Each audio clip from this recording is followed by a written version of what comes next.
So, distributive leadership is a huge word, first of all. It's a huge process. And I think we've been in this process almost a year now. It's been really great to work with a consultant to think through what distributive leadership means, what it might entail, and the impact it can have for the organization and for our community.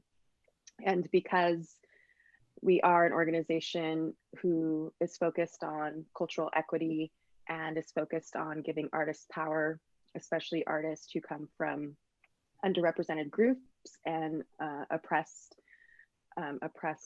situations and circumstances and identities. Dismantling white supremacy is really important in creating this distributive leadership model and creating an organization that will really serve the people that we want it to serve. So it's definitely a huge topic and goal for us to dismantle white supremacy, but that's also a huge feat and thing to do, especially when you're embedded inside a society that really thrives off of otherness and supremacy of white cultural norms and white persons. So some things that we have done is that we talk about it. We talk about what cultural norms are coming up. We dialogue about how we can really shift through those norms. So we're definitely aware of some things. We've talked about power a lot, where power is within the organization. What does it mean to have power? What does it mean to shift power? What needs to be done? And I think one of the most influential things that I've heard so far is when we've brought community members, artists from the community in who have asked questions about what does it mean to decenter whiteness? And if whiteness is decentered, then does that, does that contribute to dismantling white supremacy? So I feel like there's steps we've taken, and my co-directors probably can fill in more things that we've done, but it's definitely a goal to dismantle white supremacy, to have this distributive leadership model. And at the same time, that's a huge goal, and it's going to take a lot of time to figure out how that can work and what that means. I think also just to add to that, shifting who I think gets recognized for the work that the organization does. In implementing a model of distributed leadership, it means that we've kind of reconfigured the way that we work. And so sometimes it's Hope driving a particular project or a meeting or a conversation. Sometimes it's Cherie, sometimes it's me. And so it doesn't necessarily present one person as like the leader and architect of the organization. And so that recognition, which is power, gets distributed amongst the staff. And then we've also, I feel, are trying to be really mindful of like also distributing that within the community of artists that are, that we're partnering with in the organization.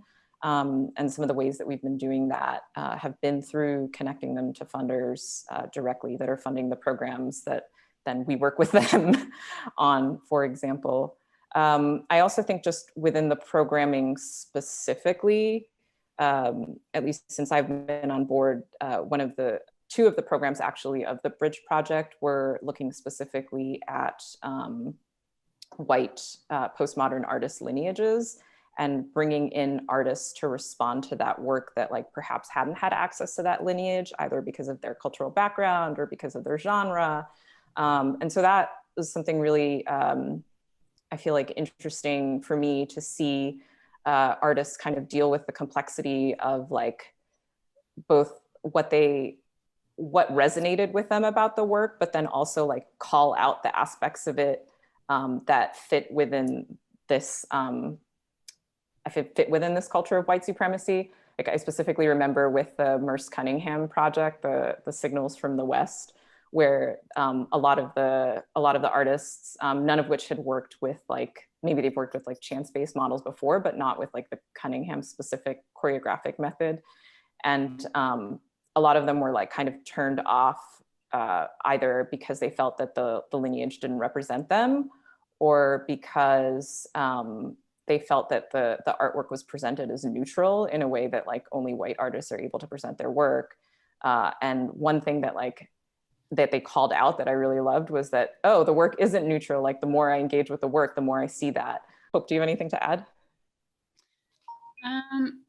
I feel like distributed leadership is part of the work of dismantling white supremacy, because I feel that white supremacy has normalized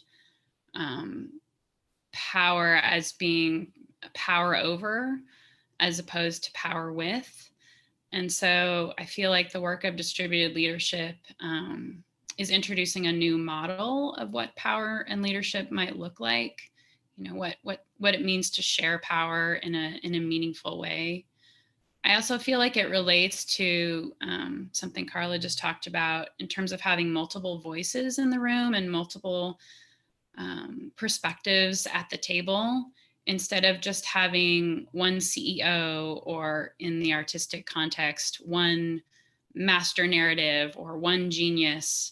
You know, what does it mean to have co-authorship and multiple voices contributing to a creative process or a curatorial process, or a vision of leadership? So I feel like that is part of the work. And as Cherie said, even though it's possible to make bold gestures, the work is also super subtle and personal and deeply ingrained.